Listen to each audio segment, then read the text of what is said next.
Welcome to Healing Generations, a podcast creating a dialogue uplifting the importance of healing, strengthening, and supporting our communities, and that addresses the disparities and inequities in communities of color. Healing Generations is brought to you by the Healing Generations Institute, a collaborative initiative of the National Compadres Network and the Brotherhood of Elders. Be sure to subscribe to stay up to date on our new releases. Buenas, this is Cisco Gallardo with the Healing Generations podcast, Yalder edition. I want to thank all our listeners, all our followers, our subscribers, and if you haven't subscribed, please do go to Apple Music, Spotify, Amazon, wherever you get your podcast, man. Give us a follow. Please leave a comment, leave a review so that people can find us, man. Let people know what's up. And anyway, before we get started, I want to ask everybody if you could take a little time to take a breath.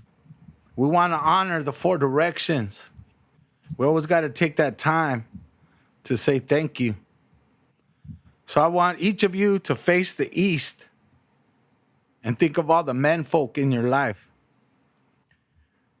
Your elders, your grandfather, your dad, your uncles, sons, nephews, your homies. I want you to think about all the things they've been through and invite them into the space. We want to think about them when we're talking, we're communicating. We want to honor them. And then I want you to turn to your left, to the west, the place of the women. But before we get there, we want to think about all our relatives in between that spectrum. People don't just fit perfectly in either the men or the women. We have a lot of relatives in between. We want to honor them and respect them. And then as we face that west, we're going to think about all our women in our life, our grandmothers, our mothers, our tias, our daughters, our nieces, partners, our homegirls. We want to think about them. And we want to think about all the blessings that they bring, all the things that they deal with in their life. We want to honor them and think about them. And then we want to move to the left again, to the north, and think about all our ancestors. Think about our elders, all our elders that we benefited from their trauma. We benefit from their struggles, from their victories. We want to think about them, especially now during the springtime, that things be good for them. They feel good coming out of the winter. We want them to feel good. And we want them to feel appreciated, to feel useful, to feel needed. We want to honor them for that.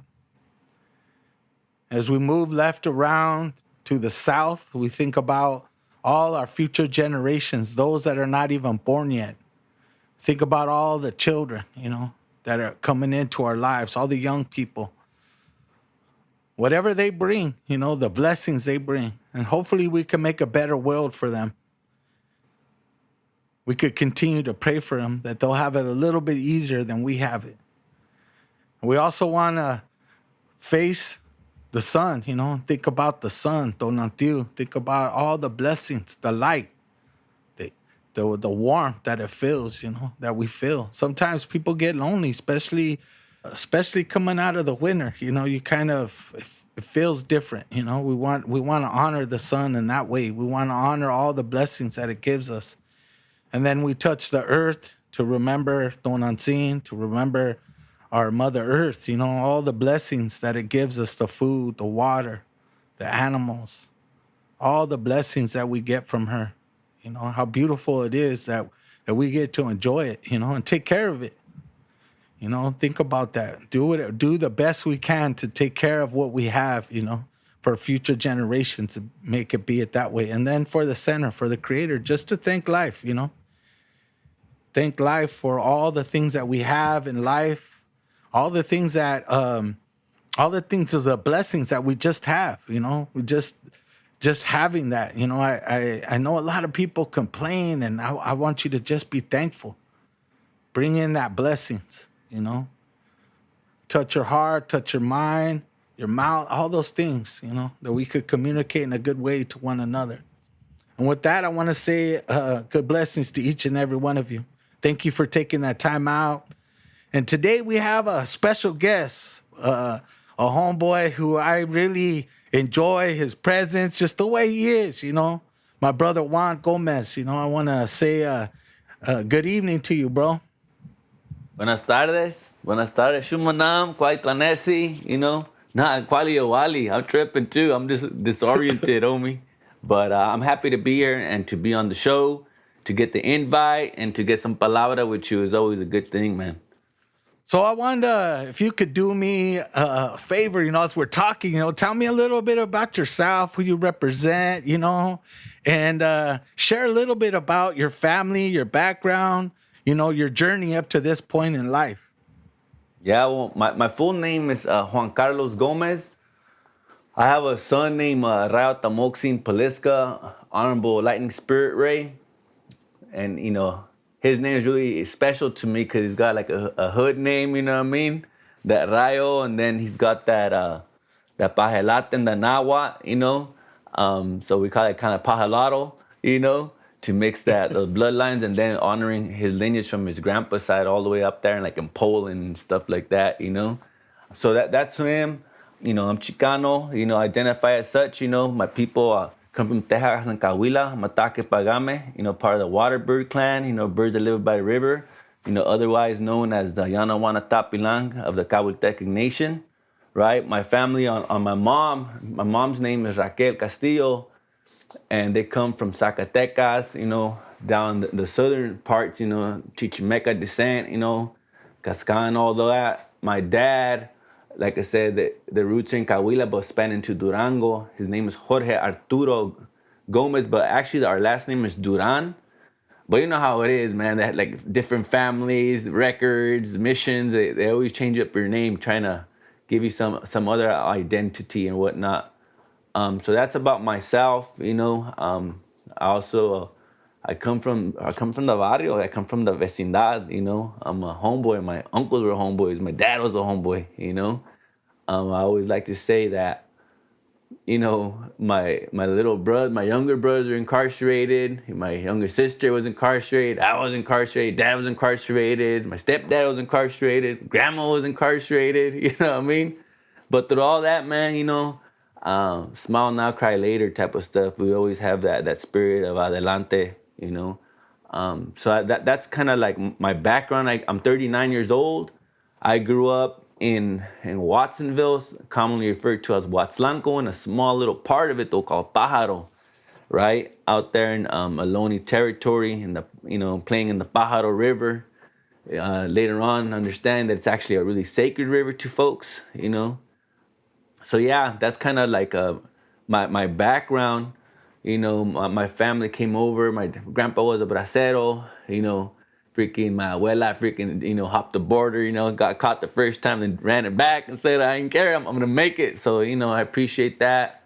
Our folks, they worked in the canerias, in the fields. They were part of some of the strikes in Watsonville, part of some of the protests. All that type of stuff. So I come from that type of background. And then as far as like, just myself, I grew up in a primarily brown raza neighborhood. We had, there was one white family, the Spears, and then there was this one Filipino family. He was an old man. He was our barber, El Tammy, Filipino. And then there was some other folks, but they would get bussed in, a couple of white families and Filipinos. But that was primarily it, We grew up playing soccer and stuff like that, But in the little neighborhood that I was raised, especially, moving from the late 80s into the 90s, a lot of the older vatos, they started kind of getting wrapped up, started missing, started getting locked up, getting sent up to prison, to jail or whatnot. around the mid 90s, I didn't really know what was going on, but later I understood that like the impact of NAFTA and what it had disproportionately, like the impact that it had on our region, right? The Salad Bowl, Monterey County, Santa Cruz County, the Pajaro Valley, in which in that short time, Salinas became the murder capital.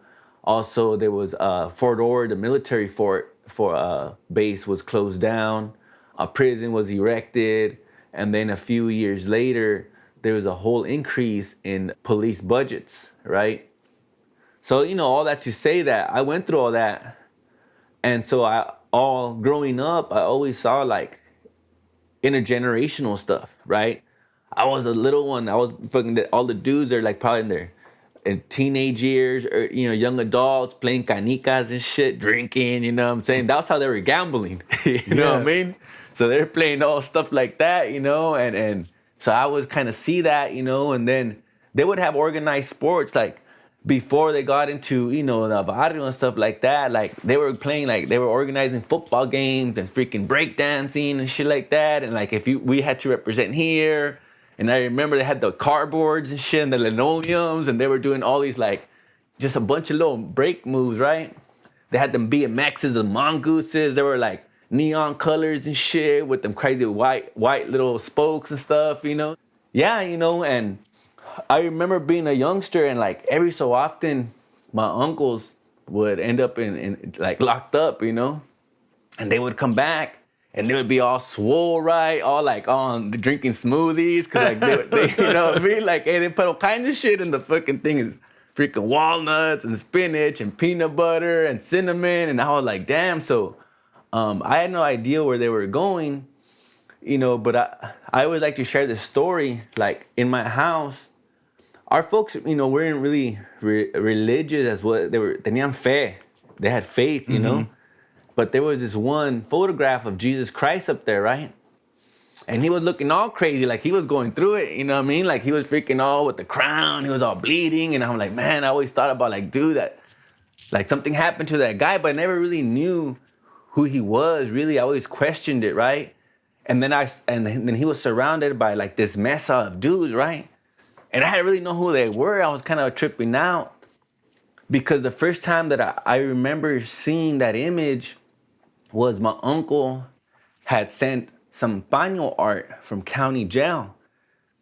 And my uncle was the type that he was always, when he got out of jail, he had all these Teen Angel magazines, and he would sit down right there and he would just draw. And he also would get all these like kind of cigarette cartons or whatnot, and he would make these frames and these little boots and stuff. But I remember he did a picture, and it was a picture of like this Jesus Christ with like green eyes, but on the neck he had a tat, right? And it said killer, which was my uncle's name on the streets. So I thought that was what happened to my uncle when he went to jail, right? So the whole time I didn't know. I was like, fuck, my uncle must have fucked up. And because he was light-skinned with green eyes and blonde hair, I figured that must be him because nobody in the house looked like that except my uncle, right? All of us were more in the darker side and stuff like that, right? Yeah. And it wasn't until later on that I realized like, oh, that's actually like, like Jesus Christ, but at that time I was like, for all that I knew, the freaking disciples and shit, they were just homeboys and shit, you know what I mean? So, Yeah. So I like I said, I say that because, my family, the kitchen was really important, it essentially served like the altar at the house, you know what I mean? And like they took care of fire that way, you know what I mean? The milpa was really important, you know what I mean? They knew about that, like, so that's my youth kind of thing, but that's kind of like in a nutshell who I am growing up, So what were the lessons that you learned from your culture, your family, your life experiences along the way that helped in your own healing and development that really got you to where you are right now? What I learned right there from the neighborhood guys, I learned about having fun, having humor, organizing. I learned about hard work. I learned about kind of like do it yourself. Because when they were organizing, playing baseball in la esquina or all these things, I was seeing cooperation, right? I was seeing leadership. I was seeing delegation. I was seeing collaboration. I was seeing strategic planning. I was seeing all that, right? But I also learned about like protecting your people, your familia, and your familia meant an extended network, an extended kinship, right? And I also learned about having pride and orgullo and palabra, right? Like you had to be down for your shit, you know what I mean? So even before the word palabra, we knew that you had to be down. That meant something. So that for us, that was kind of interchangeable, you know what I mean? And belonging to the neighborhood was essentially your tribe, you know what I'm saying? And the little block was essentially your clan. And you did have a naming ceremony, even though we're all messed up, but you had a naming ceremony, you know what I'm saying? And you earned your instruments, or you freaking got your instruments one way or another, meaning you didn't get, gorge and feathers and stuff like that. But man, you might have get a screwdriver, because you were poor. We couldn't even freaking sometimes get a knife. We definitely couldn't really get a gun, you know what I'm saying? So like we fucking pick up a bat and shit, you know what I mean? All these, So like I learned about being, like a MacGyver of sort in life and how you have to adapt. And I remember, that was really important, to this day, that type of value system really it just allowed me to like navigate this world. My uncle would always take me every Tuesday to the Pajaro show place. And it was like we would go because it was like the ones were all cheap and stuff like that, like $350 instead of like $750. So like one week I would have to pay, and the next week he would have to pay. So I learned about reciprocity, mutuality, not just be there, and me, because a lot of folks, what I've learned in this work, especially working with other orgs, some orgs are hella greedy.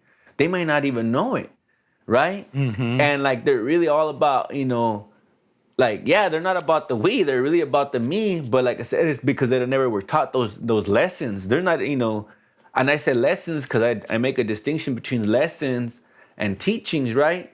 And you may not know the teaching because you haven't learned the lesson yet, you know what I mean? And then there's klecha, like just fucking being trucha and having some game about yourself. I think that was the most important, that like our folks, I never met a college grad, but I did see my folks, like my primo and stuff, and my one of my tios try to attempt to go to college, right? So like I knew that something was possible.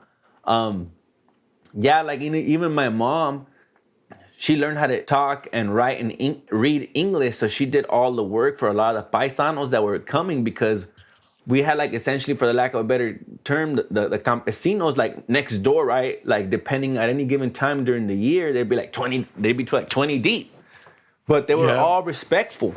You know what I'm saying? They were all respectful. They never were out of line. And they just worked, came home, and, did what they did. So, like, and then just because we're a small community, like when I would walk with my mom, we would stop at every doña's house, right? All along the way. And I'll be pissed. But what I learned is that she was getting laced up. You know what I'm saying? Every time, boom, boom, boom, right? By the señoras and stuff. And like, they would be like, oh, mi niño, qué bonito, qué precioso, estás muy guapo, right? But what they were doing, I think they were pumping me up with the steam. So later on, one of these days when folks be hating on me, I can have a strong sense of self, right? Not to be bigoted or anything, but like be okay with like, va a estar bien, So I think, once again, that's just my little experience. Yeah, my tia, she was a northern India from up here. Right? And what I learned in reflection was that there was like a lot of the guys, there was a kind of a divide between, if you were kind of raised up here, you were raised in kind of the more northern style because your roots were more native northern. But there was the southern natives that were raised more like, quote unquote, they were considered paisas, right? But it's because they came from freaking Michoacan and not too far removed from freaking their indigenous ways, right? But then we had like the folks in the middle that kind of understood, they had this kind of southern bloodline and indigeneity, but they also could relate to the northern swag and indigeneity and often intermarried the same way that other Indios in other places would intermarry with like, Comanches and Kiowas and all that. Like we were doing the same thing. right? But we weren't in all the freaking headlines and the history books and shit like that, because to us, they continued us just to put us in the pintas, right? Like those were our military forts, you know what I'm saying? But they were police states. Man, I'll be honest, I used to love walking and seeing all the graffiti, right? Mm-hmm. And the alleys and all that, because what I realized in time that those are our, like, essentially like our hieroglyphs, our rock art, when they had the block letters and shit, right? But like, we didn't know these type of things, but we were still like, la sangre estaba llamando, even though as distorted it was, I think it was just enough. So like, hopefully we can make it so that we can have this discussion and, start it off with those 4 directions, you know what I'm saying? Anyways, stuff like that, bro. So how does that feed into what you're doing right now, with yourself? How did you build on those lessons? I mean, I do love the way you paint a picture of how you connect it back to, just our cultura in various ways and how you've brought that about. But how does that connect to what you're doing now? Yeah, I mean, my mom was always a community worker, you know what I'm saying? And a cannery worker at the same time. You had to do what you had to do. And I remember I would always ask her, ¿por qué? And she'd be like, no importa. El Dios te va a pagar para atrás, And I'm like, who the hell is this Dios, right? Well, later on, I learned it's just a creator by a different name, right? Yeah. You know what I mean? And it was a sense of like purpose, direction, hope. That's what you're going to get, goodwill, right? So that when you pray, like, man, you did something good, so they're going to judge you accordingly. But, I think, obviously, we work at Milpa, even the term Milpa, because everybody recognizes, there's certain things that you recognize in like a Chicano, indigenous, native freaking home, right? And her yard. Nopales, you know what I'm saying? Elote, milpa, ruda, like those different things, right? So going back to those times when we were running around on the pinche milpa and grandpa would be fucking hosing us down, right? It was a place where we belonged. Like we had a little rincon. So naming milpa becomes really important. Like when we have an organization and we use a Spanglish or a Rasquatch or a Nahua informed term, it's important. You know what I'm saying? Mm-hmm. When we make reference to that, instead of calling it like a policy institute, right? Like that's cool, but you know what I mean? Like why not do it our way, right? And using our terms because we can relate to it. But also, like, I understood that we had a barrios, like we have folks that are not doing all that good and they need support more so than others. So working with folks coming back from, jail or system impact that are really important, but always still remembering just our raza, right? And knowing that also a lot of like our northern natives from up here also need that same type of support. But you have to breed the language, right? And it's not about whether you know English, Spanish, speak Nahua or Arapaho. Like, can you connect and be real with each other, And so I think that that's what we've been able to do. And the different instances of resistance in Watson and Huatzlanco, from the Filipinos to Raza, like I've seen what it takes. It takes multi-generational, multicultural, intergenerational, right? It takes a crew to get some shit done, but it doesn't have to be all fancy. It can just be like small, take its time. It doesn't have to be how like some folks put it, all try to all populist, all super woke, you know what I mean? Like, I'll be honest, like, it's better to be more humble, calladito, calladita, you know what I'm saying? And pórtate bien con la gente, right? Treat them good, compórtate, like having comportment, like that type of educación, like, we might have lost so many things, but we didn't lose the kitchen. We didn't lose the pinche palabra. We didn't lose la vergüenza, right? And so, like, that's why we can go to a lot of places and folks can respect it because they recognize something old in us that they're feeling and that they're seeking, right? So I think it's a beautiful relationship when we meet others that they don't really know what you think about, folks that look like me and you know what I'm saying? But they know that we make them feel something that I think that they know that a long time ago they might have lost. Yeah, it's hard to get that sometimes putting that message is better than just words. It's actions. Yeah. How you conduct yourself, what you name things, how you celebrate, what you feed people, all that stuff is definitely important to grounding our raza, grounding our people. It's very important and in the work. And I feel like in Milpa, you guys do that, in a good way. I was just, as you were talking, I remember I was helping one of the other part of our podcast. We have a youth edition, and they were interviewing one of your young people. I can't remember her name off the top, but just the way she was saying, I could hear your influence in her. I could hear George's influence, John, different people I know from you guys, Eva, whatever, all the different people. I could hear the influence on her and the way she was speaking and conducting herself. I was very impressed, by her. I'm sure she's working on all that, but she's been through a lot, and I know you've been through a lot, and all the people that you guys help have been through a lot. But that's what we're trying to do. We're trying to help our community in a way that's from the heart. It is what it is, and if we want to make a better place for one another, I mean, the first thing is lead with your heart, lead with love. Really. Just like we say in ceremonies, the number one medicine we're utilizing is love. Be thoughtful, be grounded, be self-aware, all those types of things.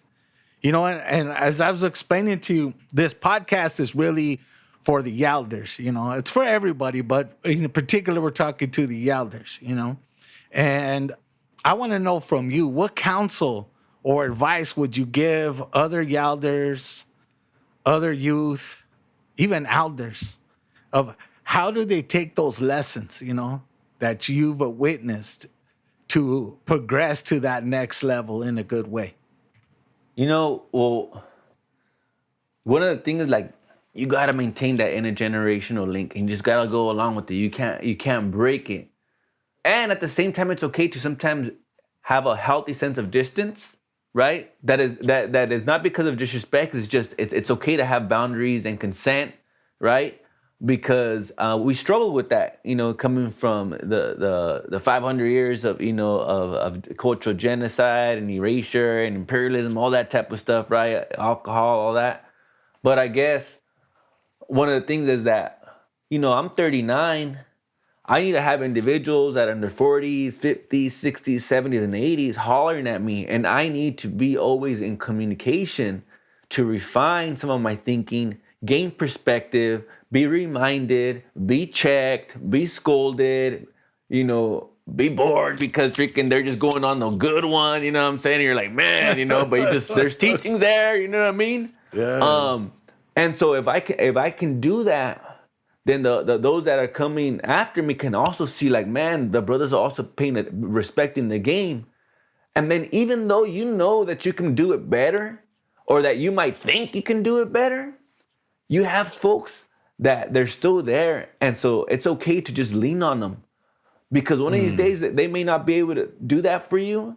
They may cross over, but they'll have spent enough time and invested time in you so that you can handle business, right? But there's too much bypassing, and folks just want to run to the front of the line. And I'm not in agreement with that whatsoever. Like, I'm also like, like the whole thing of like, the men, the women. I'm like, look, man, we have to be about that, that patrilineal the same way we rep that matrilineal, right? We're not trying to do freaking misogyny or feminism. No. We got to work together. One thing that I've learned at Milpa, and it's hard, it takes time. I've seen and I've got to experience what a socially emotional place of confianza looks like, sanctuary. It's not perfect, but I'll tell you, we back each other up. And it's because, like they say, like just the same way a family, an org that prays together stays together. Because we always go back, we got cedar for that. It's part of how we rock and how we talk. Stay close to the fire, be mindful of the water, all that. So it gives us always a base rather than a political, Western, linear, confrontational language. It gives us a relational, harm reduction, strength-based, freaking a restorative process with language and terms and memory that ignited when we use that stuff, right? like, oh, in a good way, or I'm not nobody, or you know what I'm saying? I'll put some cedar for you, sister, or you know, hey, brother, yeah, all that stuff. Here, come over, get it limpia. So I think that those are some of the biggest ones, like just you got to put in work too, man, and you just do. Yeah, at some point you just got to kind of get real, and you got to either you yourself or somebody, if they respect you, should talk with you. Doesn't have to put you on blast, but just let you know, like, hey, we're looking at you. We need you. You have the qualities and characteristics of the type of individual we need in our communities to help support, and cultivate others. And you're going to have to step it up. And it's like, fuck. You know what I mean? It's just how it is. There's no way around it. Like, it'd be cute if you can just be like, nah, I don't want to do that. But come on, you know what I'm saying? Like, I don't think others before us were always like, hell yeah, but you just got to do that. So I think that, you have to prepare yourself for if your number gets called, you can do it, and you don't have to be like Quanah Parker. You don't have to be like Geronimo, or, or Chief Joseph. You can just be like Cisco. You can be, like, I don't know, a whole host of other individuals, that are taking that type of responsibility and just be okay with being okay. Well, I really appreciate it, Juan. Like, you're being just being straight, bro, being who you are. I really appreciate that, So as we wrap it up, bro, if there's a call to action you want the gente to listen to get involved in or something, let them know. And, let us know your website, all that, where people can find out more about you, about Milpa. Yeah, you can go to www.milkacollective.org, right? Check us on IG, all that good stuff. But, all I'll say is that, we have to read, we have to study, we have to pay attention. It's really important. We can't just all live in the clouds and always live, we have to balance ceremony and just our livelihoods, you know what I mean? And I'll be honest, like they say, sometimes the spirits are like, look, you're coming here again? Look, don't mess with me like that. You need to go to therapy. You know what I'm saying? Or you need to go to freaking some type of counseling, or actually you need to go chop wood and shit. You need to go do something, right? So like la tenemos que maliciar. That's the only thing I'll say, like, ya estamos grandes, like they tell us, and, ¿qué vas a hacer cuando no estoy aquí? So I just think about that, and, I'm really thankful just, for our grandparents, for everything that our grandparents and our parents did to get us to this point, like we live comfortable lives now, not all of us, but I know I do. And I appreciate that. And I want more folks to be not just at my level, but surpass that and take me when you get to the next level, you know what I'm saying? And like, it's cool like that. So that's all I'll say. Palabra tamut. Well, thank you again, bro. Tlaso, I really appreciate it. If you ever need me, I'm right here, bro. Utilize, that's how we roll together, that way. And I just want to remind all our listeners again, if you haven't shared some of these lessons, teaching, share with us. Go to our Facebook page, go to our Instagram, all those different things, and talk about topics that you want that we can, maybe something you want to share. This is a good time, a good place to share those stories, share those teachings, and maybe you want to get inspired and start your own podcast or your own movement. There's plenty of space for everybody. I want to encourage each and every one of you that way. I want to say tiawi to everyone. Keep moving, keep pushing. And, that healing journey is never ending. It just is what it is, Do what you got to do to help yourself and help everyone around you. You know what I mean? Do the best you can. Sometimes you just got to take care of you. But sometimes just a small gesture goes a long way. I never take it for granted when people tell me in passing, oh, you said that one thing that really helped me, when I didn't even realize I was saying it. I was just being me, and I really appreciate that. And I've got so many blessings from so many people in the same way. So with that, I want to say palabra. For more information about Healing Generations and the Healing Generations Institute, visit nationalcompadresnetwork.org And be sure to subscribe to stay up to date with our new releases.